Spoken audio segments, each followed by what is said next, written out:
Salam, salam sejahtera untuk kita sekalian. Dalam renungan harian Resort GKI Pulang Pisau, saya Pikaris Melki Pintano STH yang melayani di Jemaat GKI Gohong. Renungan kita pada hari ini, Rabu 20 Desember tahun 2023, terdapat dalam Perjanjian Lama, yaitu Maleaki pasal yang ketiga, ayat yang ke-13 hingga pasal yang keempat, ayat yang ke-6, dengan dua perikop, yaitu kemenangan terakhir bagi orang benar dan hari Tuhan. Saya pikir kita tentu mau beribadah kepada Tuhan. Itu sebabnya kita beribadah di rumah Tuhan untuk bersekutu, bernyanyi, berdoa, atau memberi persembahan. Ada yang membawa puji-pujian untuk menyembah Tuhan. Dan itulah salah satu bentuk ibadah kita kepadanya. Namun demikian, dalam faktanya selain ibadah yang benar, ada juga ibadah yang tidak benar, ibadah yang jahat. Kita tidak perlu terkejut dengan fenomena ini, sebab hal seperti itu telah terjadi sejak dulu. Bahkan Israel sendiri, bangsa yang adalah umat pilihan Allah, pada zaman Nabi Maleaki pasca pembuangan dari Babel, bangsa Israel sebenarnya telah diperlakukan istimewa oleh Allah. Sayang sekali ada saja orang yang menyalahgunakan keistimewaan tersebut untuk kepuasan duniawi. Ada yang menyalahgunakan dan mengabaikan ibadah yang tulus kepada Tuhan. Ada yang tampak beribadah kepada Tuhan tetapi melakukan korupsi, termasuk korupsi persepuluhan dan persembahan lainnya kepada Tuhan. Lebih berani lagi di antara orang Israel ada yang malah bicara kurang ajar tentang Tuhan. Seperti disebutkan dalam ayat 14 dan 15, mereka pun berani membantah Tuhan ketika Nabi Maleaki memperingati mereka. Mereka menganggap ibadah Tuhan sebagai suatu kesia-siaan, tidak ada artinya, jadi tidak perlu beribadah kepadanya. Mengapa muncul anggapan seperti ini, saudara sekalian? Ada dua penyebab yang membuat anggapan ini muncul. Yang pertama, masalah untung rugi yang terdapat dalam ayat 14 tersebut. Bangsa Israel ternyata memperhitungkan untung rugi ketika beribadah kepada Tuhan. Ketika mendatangkan keuntungan, ibadah dilakukan, tetapi ketika tidak mendatangkan keuntungan, ibadah dianggap sia-sia. Maka tidak perlu diteruskan lagi beribadah kepada Tuhan karena menganggap itu hal yang rugi. Kemudian yang kedua, persoalan terkait orang-orang yang gegabah di sekitar mereka yang terdapat dalam ayat 15. Mereka melihat orang-orang gegabah tersebut tampaknya berbahagia daripada orang-orang yang beribadah tulus kepada Tuhan. Mereka mengamati orang-orang fasik di sekitar mereka, sepertinya mujur, beruntung terus. Bahkan orang-orang yang mencobai Allah pun sepertinya tidak dihukum oleh Allah. Biasa saja. Demikian pengamatan mereka. Tahukah saudara-saudari, tetapi dari semuanya itu, apakah Tuhan memang benar membiarkan orang-orang fasik tanpa dihukum?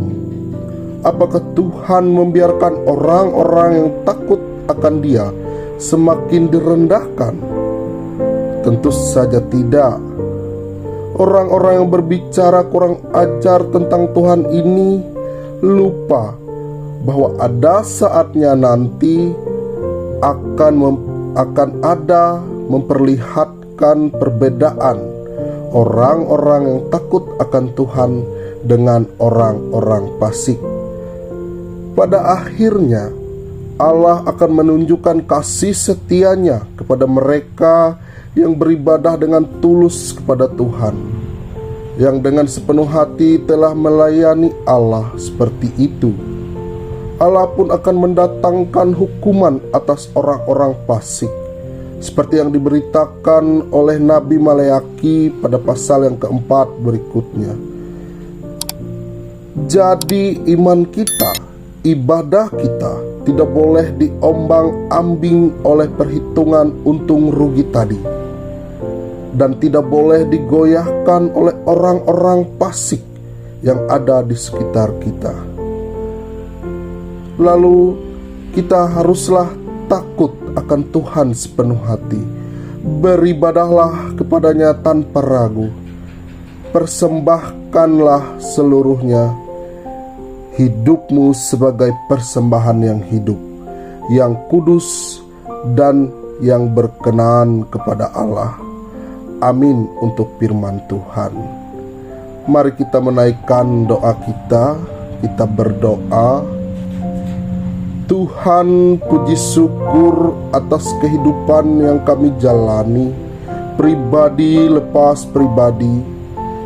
Kami pada kesempatan ini bersama-sama mendengarkan sebagian dari firman Tuhan dalam renungan harian yang kami sampaikan pada hari ini.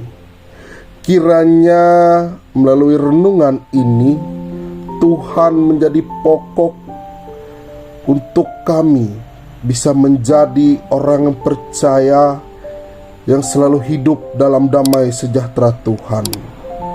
Melalui perenungan firman-Mu ini juga Tuhan, kami berharap agar kami jemaat-Mu dimanapun berada, agar bisa berakar, bertumbuh, dan berbuah bagi kemuliaan nama Tuhan.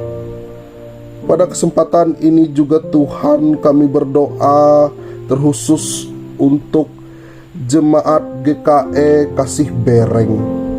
Kiranya Tuhan senantiasa memberkati kami sekalian yang terjun dalam pelayanan gereja, pendeta, MPH, kemudian bidang-bidang kategorial lainnya. Tidak lupa juga guru-guru sekolah hari Minggu Tuhan. Kiranya kami melayani dengan senang hati, dan tugas kami selalu Tuhan berkati agar kami bisa menjalankan tugas dan tanggung jawab kami untuk kemajuan pelayanan kami. Kami juga berdoa Tuhan untuk jemaat-Mu yang ada di jemaat GKE Bereng Kasih. Kiranya sukacita, berkat, kemuliaan daripada Tuhan selalu mengalir dalam kehidupan kami. Entah itu kami dalam melaksanakan pekerjaan pelayanan gerejawi kami, bermasyarakat, kemudian dalam meraih cita-cita. Kiranya Tuhan selalu memberkati kehidupan kami agar bisa seturut dengan kehendak-Mu yang kudus Tuhan. Inilah doa dan permohonan kami Tuhan yang kami sembut dalam Allah kami yang perkasa, Raja segala raja. Haleluya. Amin. Kami pendeta, Pikaris dan TKS Resort GKE Pulang Pisau mengucapkan selamat Natal 25 Desember 2023 dan tahun baru 1 Januari 2024. Tuhan Yesus memberkati. Tuhan memberkati engkau dan melindungi engkau. Tuhan menyinari engkau dengan wajah-Nya dan memberi engkau kasih karunia.